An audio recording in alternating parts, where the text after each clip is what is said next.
Hi guys, today we'll talk about how can you add security case on your iPhone. We're going to figure out the solution or know how you can do that on your app. So you just follow these ways, then it's going to work with you. All you have to do, you just click here on settings inverse. It's going to show for you list like this here. It's going to show for you on iPhone settings like this. So then you click on your name here, you just click on it. It's going to show for you like this here. Then all you have to do next, you just click here on password and security here.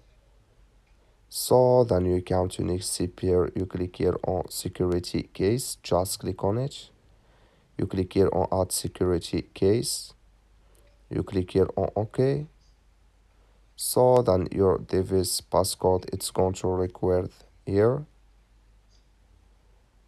So then when you require your passcode here, automatically here before it's going to add with you when you create your passcode, because I have no passcodes here. If you have it, you just add your passcode, then automatically it's going to add your security case here.